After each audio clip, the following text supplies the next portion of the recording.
itu ada air terjun. Terus, ya 15 menit versi orang Sunda beda loh biasanya.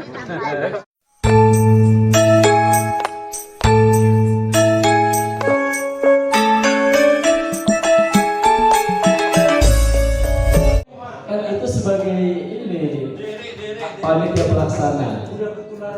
Ketularan masa belinya dari awal. Silakan Om Gita. Assalamualaikum warahmatullahi wabarakatuh. Alhamdulillahirabbil alamin wa bihi nasta'in wa la umuri dunya waddin wa ala ali sayyidina Muhammadin wa ala alihi washabbihi ajmain amma ba'du. Pertama-tama saya mengucapkan banyak terima kasih kepada bapak-bapak, ibu-ibu serta anak-anak kami yang telah ikut hadir dalam acara kita ini. Seperti tadi apa judulnya itu Pak?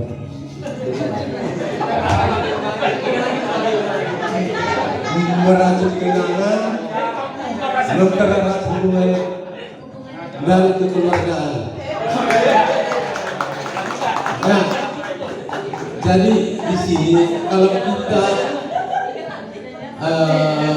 melihat judulnya yang dibikin Pak Ketua Panitia, merajut kenangan, berarti ini bukan yang pertama kita adakan family gathering paguyuban Siaga Mutiara ya. Mutiara. Hanya untuk kedepannya ya semoga paguyuban semakin kompak, semakin solid, dan kalau bisa mungkin anggota bertambah. Karena ini kebetulan ini putaran terakhir ya arisan paguyuban. Jadi kepada bapak-bapak mungkin ada anggota yang ingin masuk, ya silakan diinformasikan. Karena ini kita mulai awal lagi kan, putaran pertama lagi. Ada Pak, anggota baru bocah lama. Oh betul. Anggota baru stok lama gitu. Iya. Demikian yang bisa saya sampaikan. Udah mulai nih. Iya.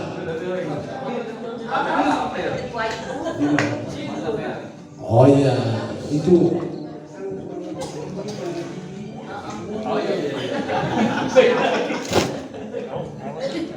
Ya, saya kira begitu yang bisa saya sampaikan. Ntar minta rekamannya di Pak Yana ya, itu rekam semua. Kalau udah minta rekamannya dipelajari, besok keluar ujian. Ya, demikian yang saya kira bapak-bapak ibu-ibu, semoga kita selalu dilancarkan semua urusan kesehatan badannya. Amin. Terakhir saya bilang, saya sampaikan apa itu yang lagi keren Pak Budi?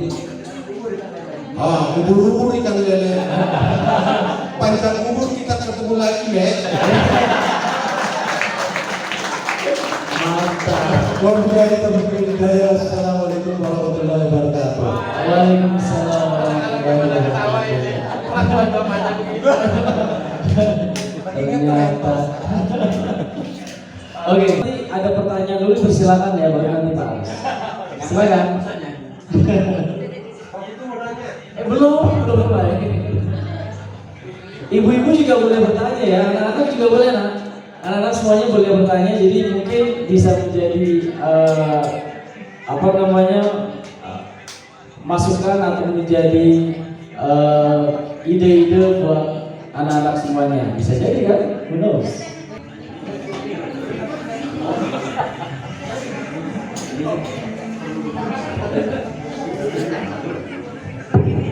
Ya, terima kasih pada pembawa acara kita yang luar biasa. Biasa di luar, Pak. Biasa di luar. Kalau di dalam nanti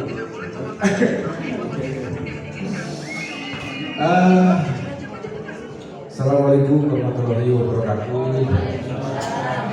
Selamat sore bapak-bapak, ibu-ibu, adik-adikku semuanya. Luar biasa sekali sore hari ini sampai besok kita bisa berkumpul bersama-sama di sini yang dinaungi dengan namanya Paguyuban Siaga. Temanya Siaga Siaga. Temanya tadi adalah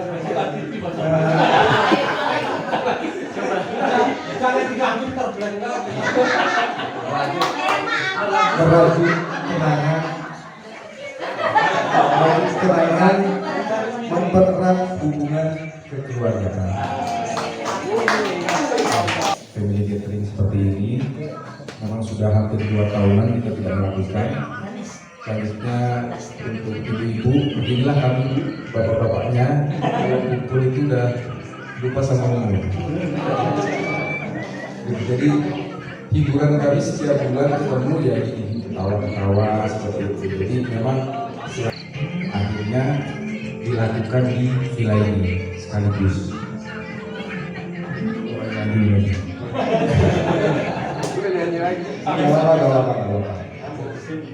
Terkait kisah inspiratif, sebenarnya saya belum menyiapkan apa-apa, gitu kan. Jadi ini mendadak juga, tapi tidak, maksudnya saya sudah terpikirkan kemarin, kayak berpikir paguyuban, nanti ada acara game, gitulah seperti itu. Jadi yang pertama adalah kalau untuk diri saya sendiri, hidup itu sebenarnya harus kita mulai dari diri kita sendiri, yaitu mencoba hidup sehat. Mencoba hidup sehat dengan memakan makanan yang baik. Saya selalu kalau paguyuban itu yang saya tunggu itu tips kesehatan dari Ustaz. Itu aja saya tunggu. Karena memang banyak sekali tips-tips yang diberikan itu saya lakukan Pak Ustaz. Ini jujur Pak Ustaz. Jujur.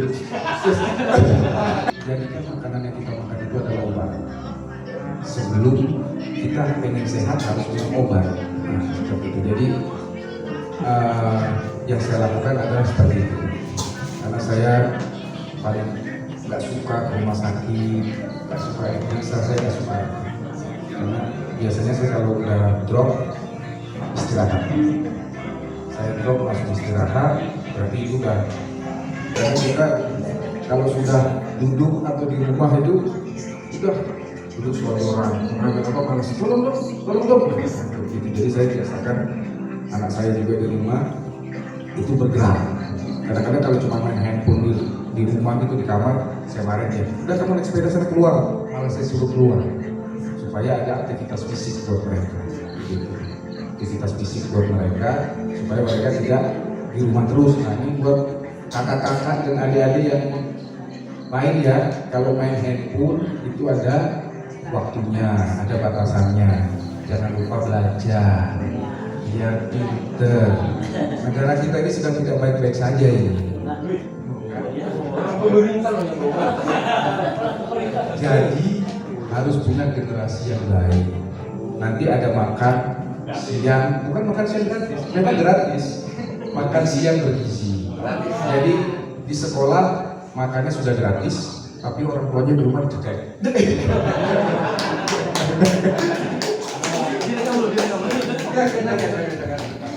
Ya jadi memang seperti biasanya ini nggak ada ibu-ibu, adanya bapak-bapak semua. Mohon maaf kalau ada salah-salah kata dan kurang berkenan, mohon dimaafkan. Akhir kata saya ucapkan Assalamualaikum warahmatullahi wabarakatuh. Ya, terima kasih. Ini tentang kesehatan badan, kesehatan diri, dan juga kesehatan keuangan ya. Iya, jadi nyambung nih, sehat itu tidak hanya sehat badan aja, gimana supaya kita sehat keuangan finansial. Oke. Ada pertanyaan? Ada ya, ibu-ibu mungkin ada pertanyaan bu? Nggak ada anak-anak semuanya? Jadi romantisnya belum dicipta. oh iya romantisnya belum ada. Singkat aja. Ya itu kan sudah di sesi pertama. Oh iya. Kita udah tahu. Nggak usah sekarang Ini ya. sesi pertama. Jadi sekarang sudah naik. Kita kan sesi Ini pertama. ketiga nih. Itu sesi pertama itu adalah kita saling. Romantisnya Pak Haris. Oh gitu. Saya nggak ada romantisnya. Biasanya kalau cowok begini. Nah, adik-adik putri kan ada ya. Adik-adik putri kan ada. Jadi kalau cowok ini saya coba sharing. Kalau cowok itu romantis, berarti ibu dia. Ibu. Tapi kalau cowok yang nggak bisa romantis, itu kayaknya beneran. Jadi misalnya adik-adik, misalnya yang sudah ABG, misalnya ada cowok yang dekat, misalnya saya itu cowok, udah ambil aja diambil. Nah, berarti beneran tuh. Berarti beneran sudah. Jujur berarti. Tapi kalau Jambu kayak bulan itu. untuk mendapatkan aku akan mendapatkan sekarang lautan. Kalau diambil, nggak bakal ada di rumah. Karena itu naik gunung satu nyebrang lautan.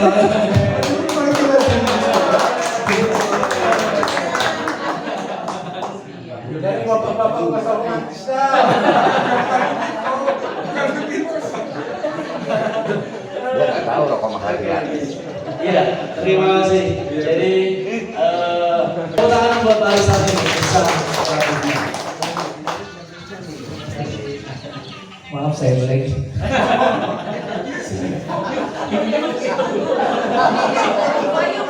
Assalamualaikum warahmatullahi wabarakatuh. Waalaikumsalam.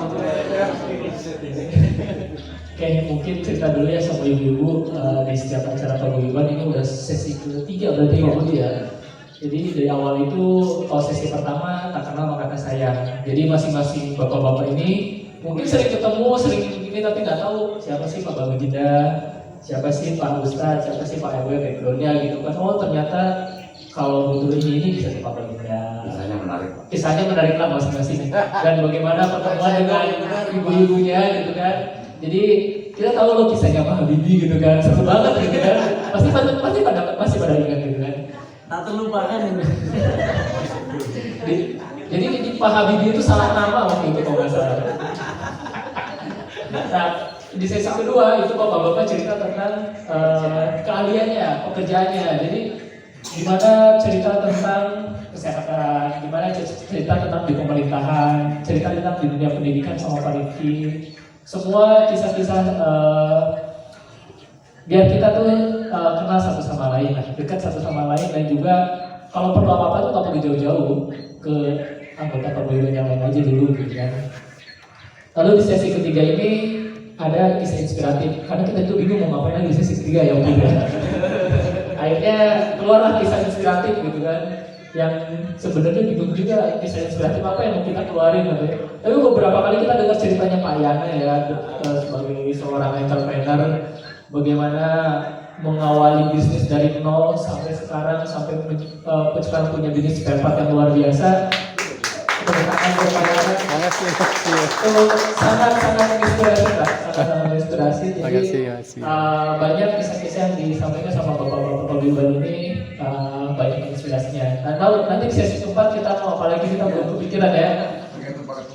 Oke, ini kemarin saya dapat mandat dari Pak Budi, kisah inspiratif, judulnya juga udah ada bahasa Inggris, Getting Out from Comfort Zone, dimana keluar dari zona nyaman gitu ya. Karena sejak 2 tahun yang lalu saya berubah bentuk dari seorang karyawan Ultraman Power Ranger, dari karyawan ke apa ya hitungannya ya boleh bilang konsultan bisnis atau freelance dan lain sebagainya. Jadi bisnis kesehatannya yang nggak pakai promo macam-macam ya Pak ya, nggak pakai promo sosial media yang luar biasa, nggak perlu pakai promo pemasaran yang itu punya tim pemasaran yang luar biasa. Tapi yang datang pernah saya terapi di tempatnya proses yang datang sekelasnya komisaris Bank BSI, bayangin nih yang datang komisaris Bank BSI gitu kan. Kelas-kelasnya itu udah kelas-kelas yang wah gitu kan, Padahal Pak Ustadz nggak punya tim digital media kan, nggak ada gitu kan. Jadi apa yang saya pikirin adalah kalau soal rezeki itu bukan ranahnya kita, tapi ranahnya Allah.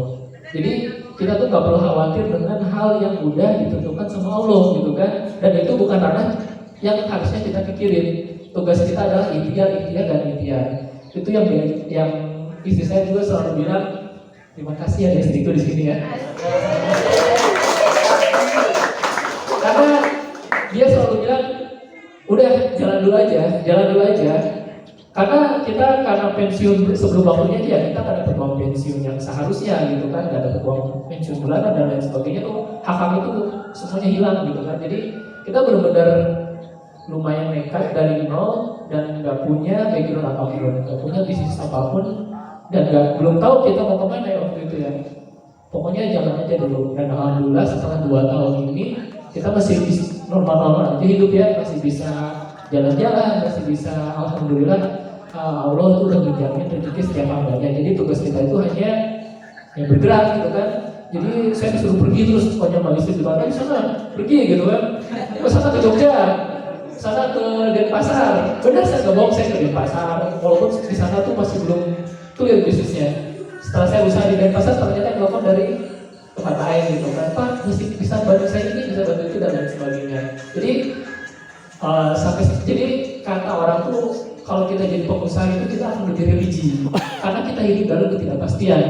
Nggak setiap kayak dulu kan tanggal 25 udah pasti ceria gitu ya, tanggal 25 ceria gitu. Jadi nggak punya duit tanggal 20 tuh udah masih 5 hari lagi juga gajian gitu kan.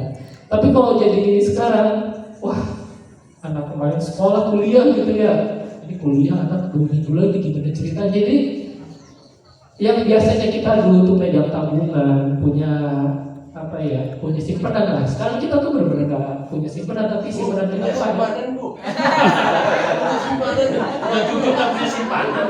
bahasa Inggrisnya saving. Saving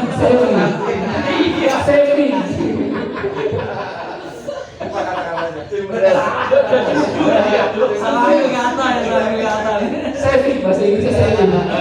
Jadi kalau zaman dulu tuh kita kalau waktu masih jadi karyawan kita tuh punya tabungan lah, punya saving gitu kan. Sekarang yang menyimpan itu tuh Allah gitu kan. Allah akan turunkan di saat kita perlu, di saat kita butuh. Jadi ya sekarang alhamdulillah kita bisa hidup dalam ketidakkhawatiran karena kalau Allah udah jamin di situ, kita cukup usaha dan 2 hari kemudian dapat, ini anaknya mau bayar semesteran, dapat telepon, Pak bisa bantu ini nggak di sini? Oh ya alhamdulillah dan lain sebagainya. Jadi religi saya mungkin jadi tawakalnya ya, alhamdulillah tawakalnya. Jadi karena kita hidup dalam ketidakpastian. Jadi kalau karyawan itu kita berpenghasilan tetap, kalau sekarang kita jadi ngambil jalur pengusaha tetap berpenghasilan intinya gitu sih. Dulu berpenghasilan tetap, sekarang tetap berpenghasilan. Bukan dibalik gitu ya. Itu kata teman saya Pak. Karena waktu saya pusing juga gitu kan, ini gimana hidup gitu kan, ternyata udah Allah jamin apa yang harus kita khawatirkan gitu ya. Jadi ya itu yang kalau mau istilahnya berpindah dari karyawan ke pengusaha, intinya kita cuma satu, bergerak lah. Bapak yang di pengusaha ataupun yang di karyawan, tugas kita adalah bergerak dan berusaha. Semuanya sudah dijamin sama Allah kok. Itu bukan ranahnya kita kalau soal rezeki gitu kan. Jadi ya jalan aja terus gitu. Dan akhirnya sekarang saya alhamdulillah udah dapat pekerjaan juga. Dan jadi bukan pekerjaan ya, jadi sekarang tuh di konsultan lah. Di konsultan untuk perusahaan-perusahaan kayak di Indonesia, perusahaan asing juga ada konsultan bisnis. Jadi sekarang konsultan tuh penasehat ya. Saya sama kayak Pak Ustadz, dokter juga gitu ya. Tapi kalau saya dokternya di dokter bisnis gitu kan, kalau Pak Ustadz dokternya di dokter kesehatan. Ya mungkin itu kisah saya sebagai dari 22 tahun berjalan ini, dari karyawan sejati 20 tahun jadi karyawan ya, 20 tahun itu karyawan sejati di perusahaan yang sama. Sekarang berubah haluan menjadi seorang pengusaha atau konsultan di dunia bisnis.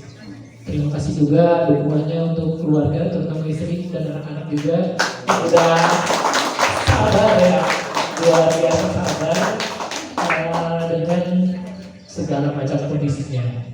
Itu dan juga makasih banyak ke bapak-bapak paguyuban, dari bulan ke bulan masih banyak kisah inspiratif tentang apapun itu, tentang pendidikan, tentang bisnis dan lain sebagainya. Itu sangat saya dapat banyak inspirasi di sana. Pak Yana, saya makasih banyak Pak Yana. Saya mau dengar kisah Pak Yana. Wah, apa? Gak sia-sia lah. Pulang setengah 12 malam, tapi dengar kisahnya Pak Yana dari awal bangun bisnis percetakan, dengar kisahnya Pak Habibie, tapi Pak Habibie itu skincare itu aja sih sebenarnya. Masih terkesan dengan skincare. Ya enggak, itu doang sih. Skincare. Dan bapak-bapak semuanya yang banyak kasih kisah-kisah yang bisa saya sebutin satu persatu. Mungkin itu aja dari saya. Terima kasih banyak. Assalamualaikum warahmatullahi wabarakatuh. Iya, ada pertanyaan kan mungkin Bapak-bapak di oh gitu. Anaknya tengah-tengah ngobrol. Capek berenang dia. Kak, saya mau nanya tentang bisnis yang sekarang digeluti sama Kak Sandi. Itu kan tentang ada hubungannya dengan bisnis IT ya, tentang bagaimana kita sebagai pedagang atau sebagai bisnismen supaya bisa di Google Map. Yang saya dengar itu seperti itu. Nah, mohon penjelasannya. Bisnis buka bisnis sekarang di Indonesia, dan Saudi juga ini mau buka bisnis digital marketing juga. Jadi kalau untuk bisnis yang seperti Pak Habib bilang, itu saya handle juga sekarang kurang lebih ada 30 titik seluruh Indonesia yang saya pegang.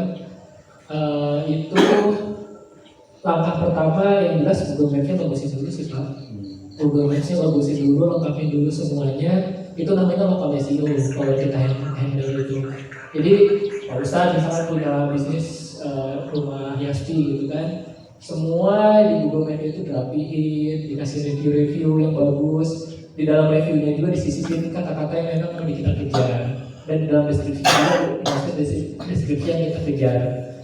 Terus ada satu teknik yang namanya itu dulu lupa namanya ini, citation. Ada namanya citation, ini gratis. Jadi kita tuh nggak cuma dapat di Google Map Pak. Sebenarnya ada Apple Map, ada Waze, ada Foursquare yang dulu tuh, Yellow Pages bahkan itu bisa dipakai. Semua itu didaftarin di sana dengan alamat dan nomor telepon yang persis seperti di Google Map. Itu, dan setiap kali ada customer minta review aja bagus. Itu soalnya kejadian juga sama bisnis yang di rumah ya, Anissa Badminton Sport, toko badminton yang letaknya di ujung J2 nomor 9 gitu ya. Tapi yang datang kemarin dari yang telepon itu dari Tajur, dari Villa Bogor Indah ya, Villa Bogor Indah. Itu kuncinya kita ya main di itu deskripsinya sama review. Semakin banyak review dan semakin banyak orang nyari. Sama lagi sih station namanya. Station itu yaitu tadi Foursquare, Waze itu didaftarin, tapi jangan sampai beda ya. Alamatnya urutan RT RW, alamat itu harus benar-benar sama seperti Google Map. Nomor telepon harus sama seperti Google Map. Kita biasanya nge-submit sampai 50 station di daftar lokal directory yang ada di Indonesia. Itu biasanya kita sewa freelance untuk menjadi itu, karena saya pegang kurang lebih ada 30 titik ya di Indonesia. Jadi saya sewa freelance untuk menjadi itu. Itu sih paling penting. Entah lama-lama seiring berjalannya waktu itu pasti naik kok. Karena yang diambil Google cuma 3 besar biasanya. Itu mungkin melalui nanti kita buka laptop untuk mendalami lebih lanjut. Terima kasih. Terima kasih banyak. Jadi itu adalah ya gimana kisah inspiratifnya. Mungkin di sesi selanjutnya perlu ada ini nih ya, penjelasan lebih nih, kayaknya menarik nih yang materi barusan. Oke, yang lainnya ada pertanyaan? Silakan anak-anak juga boleh.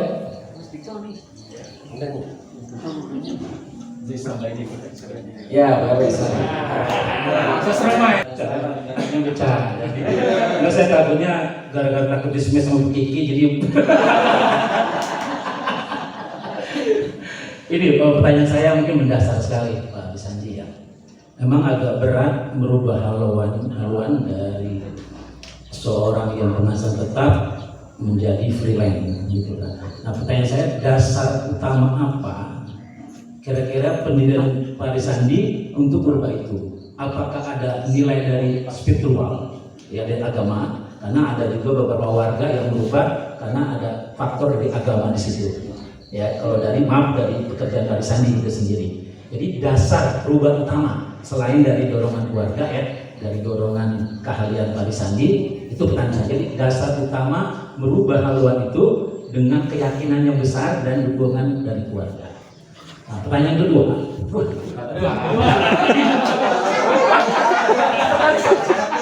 Sekretaris pribadi.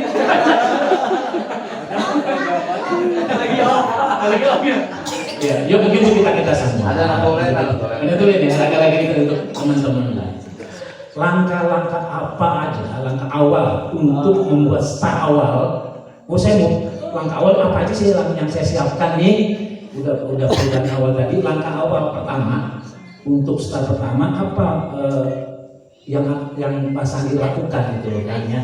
Karena kan pasti dorongan dari keluarga, dari orang tua pasti atau dari tetangga gitu loh kan pasti ada. Kita cuekin itu misalkan apa. Nah dari Pak pribadi Pak Sandi apa persiapan yang Pak siapkan untuk maju ke depan tadi gitu loh. Kok sampai berhasil seperti ini gitu loh. Kita pengen contoh yang benarnya kan gitu ya gitu ya. Nah, sekali lagi makasih nih dukungan Pak Sandi dari keluarga ya sebagai motivasi untuk saya persiapan pensiunan saya.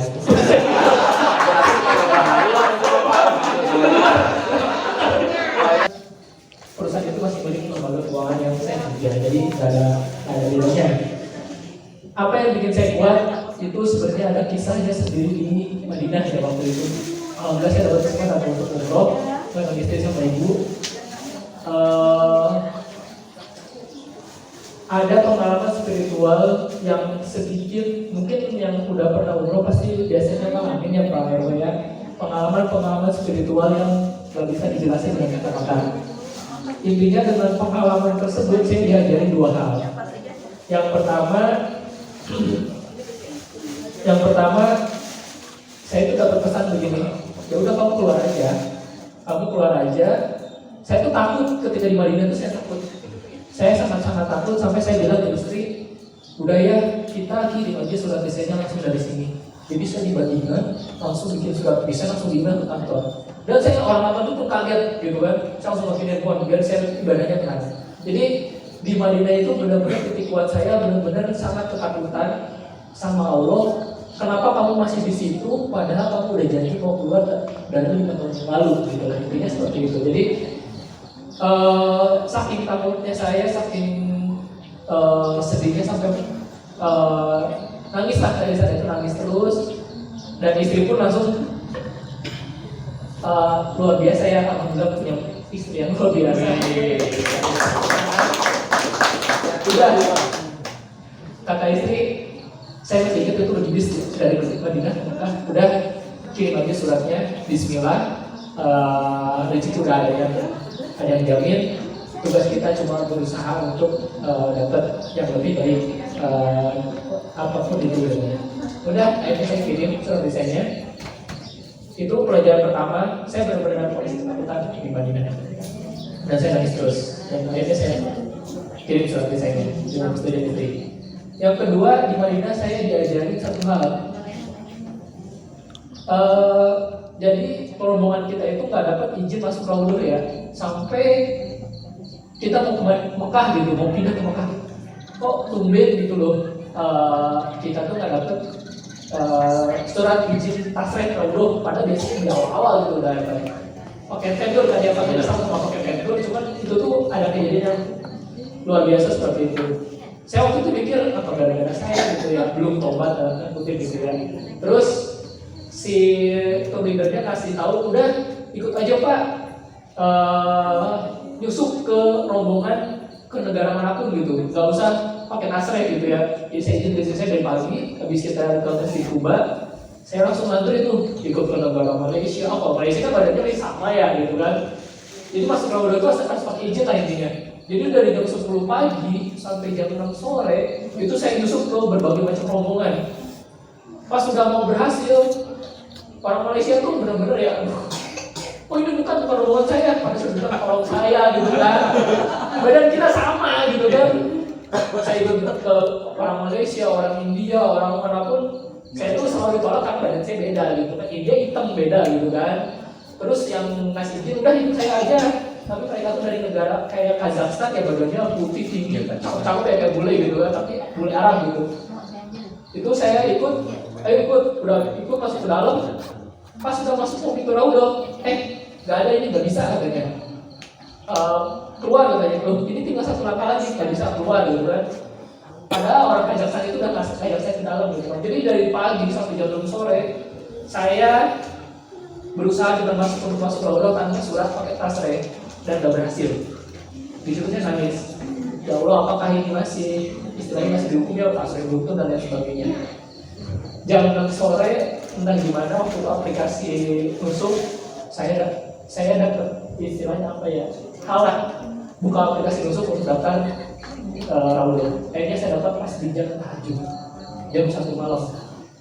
Itu salah satu luar biasa karena rombongan saya termasuk istri saya sama ibu saya pun nggak bisa di daftar di situ, nggak bisa. Semua rombongan itu nggak bisa, cuma saya doang yang masuk itu untuk jam 1 malam. Jadi saya dapat masuk ke Raudah di waktu tahajud. Pelajarannya di sini adalah kamu usaha dulu aja dari jam 10 pagi sampai jam 6 sore. Ikut rombongan macam-macam, ikut orang Thailand, ikut orang India, ikut orang Malaysia, ikut orang Kazakhstan, panas-panasan, gak berhasil. Tapi Allah langsung kasih jalan yang nggak disangka-sangka. Itu sih yang pelajaran Pak RW. Yang ini mungkin menjawab pertanyaan nomor 2 juga. Ya usaha dulu aja kita. Jalan di situ saya diajarin sama Allah. Ya udah, pokoknya usaha dulu aja. Hasilnya nanti urusannya Allah yang pastinya. Jadi usaha saya di mana, hasil saya lewat jalan yang mana. Jadi itu mungkin 2 hal yang saya ceritain dari inspirasi di Madinah, termasuk Idris Ismail ya, Idris Ismail yang luar biasa perjuangannya, dan istri saya yang hampir kehilangan ya. Kita bisa keluar dari zona nyaman karena itu memang sesuatu yang sulit. Jadi waktu itu saya mikir apa ya Pak Aris ya. Jadi setiap saya mau bikin jadwal, saya ngeliat dulu nih apa nih. Oke, ada lagi nggak pertanyaan yang lain? Ini para remaja remiji. Dito, mau nanya Dit? Nggak ada. Nggak ada ya? Oke, jadi dia bisa mengambil itu sebagai pelajaran, gitu kan? Oh, saya kejadian ini, pelajarannya adalah terkadang kita nggak bisa ambil suatu kejadian, tapi kita sedihnya aja kita dapat sedih, menyesal, nggak mau lagi deh. Tapi ternyata kalau Pak Aris itu jadi pelajaran. Oh, pelajarannya adalah bergerak aja, berusaha aja. Insya Allah nanti akan dapat. Ini nih yang seperti ini. Terkadang anak-anak Gen Z kan nanti kalau gagal gimana? Nanti kalau nggak bisa gimana? Karena ini yang terjadi saat saya ngajar, saat project. Misal kamu projectnya begini, tapi nanti kalau project saya gagal gimana? Belum memulai sudah ngomong kalau gagal gimana? Kalau nggak bisa gimana? Nah ini yang anak-anak sekarang sering terjadi, takut salah, takut gagal, takut nggak bisa. Ini kayaknya Pak Aris harus diundang ke banyak sekolah ini. Nanti siap akan saya undang dalam guest speaker sustainability kayaknya. Pakai bahasa Jawa. Belum lah. Ayo, yang kamu dengar dari Pak Aris dan Pak Putut salah satunya kamu dapat skincare apa saja? Skincare. Skincare ayam kamu. Kamu dengar apa nggak tadi? Iya, apa coba? Saya jadi kayak guru sekarang ya. Emang guru sih. Ya, saya Pak Danis. Apa ya? Tadi Pak Aris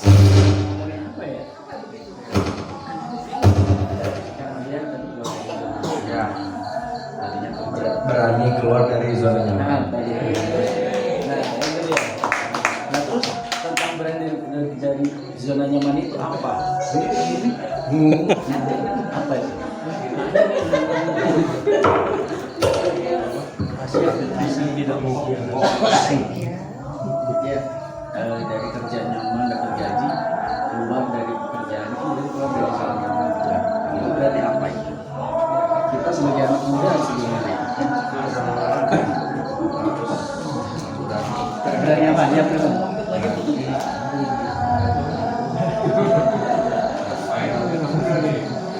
Berani, harus berani melakukan hal yang belum dicoba. Berani melakukan hal yang belum pernah dicoba, gitu kan ya? Jadi berani, maksudnya berani melakukan hal baru, iya kan? Nah itu kan kalau dari zona nyaman, karena kan sebelumnya itu bukan sesuatu yang biasa dilakukan, belum pernah sama sekali. Nah, berani mencoba. Karena gimana ya? Nah, karena ya tadi kan kalian berani keluar dari zona nyaman ya, berani untuk mencoba. Karena kita harus berani untuk mencoba ya, jadi kita nggak boleh takut salah dulu atau takut gagal dulu, karena kita bisa lihat dulu nih, nyoba dulu aja yang penting gitu kan, mau urusan benar atau salahnya, bisa atau nggak bisanya, yang penting kita udah nyoba dan udah tahu, oh rasanya kayak gini, kayak gitu itu susah.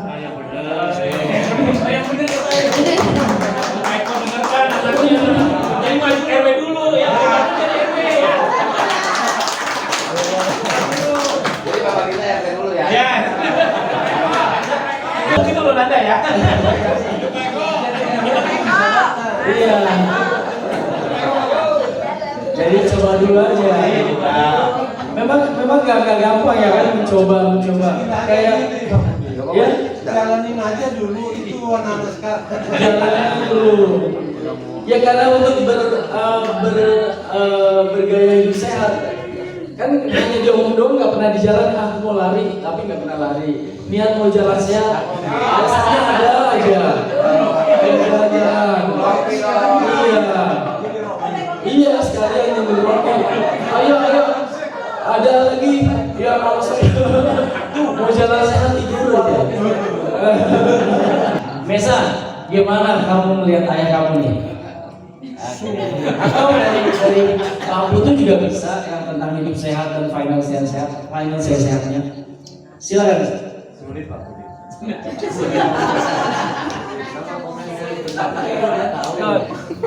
Gimana? Ayo Mesa, kamu bisa. Kalau jiwa guru ini mah susah.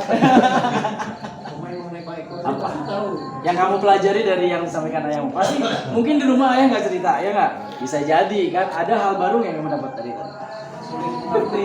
Ayo. Sulit dicerna. Ini ayahmu ngomong apa? Ada hal baru. Kalau tidak kurang. Ya gitu deh. Ayah nekat. Tar, kenapa lah dia harus tidur di sini? Apa aku bawa kucing apa? Yang saya pelajari adalah jangan pantang menyerah.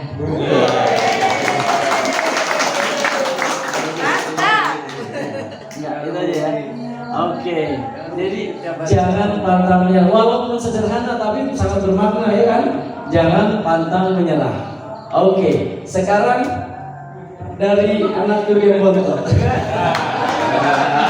Bagaimana Durian?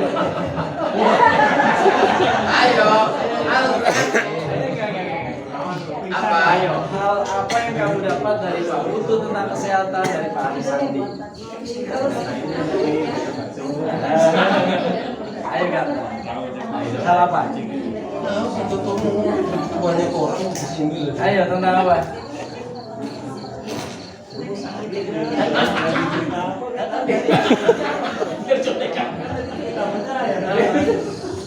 Oh, Pak Eko sih ngajak ngobrol. Jadi blank ya? Apa? Tentang apa? Satu hal aja, satu hal yang kamu dapat. Dari Pak Aris atau dari Pak Putu? Udah aja nih, udah aja nih. Udah aja nih. Kita tutup sekarang.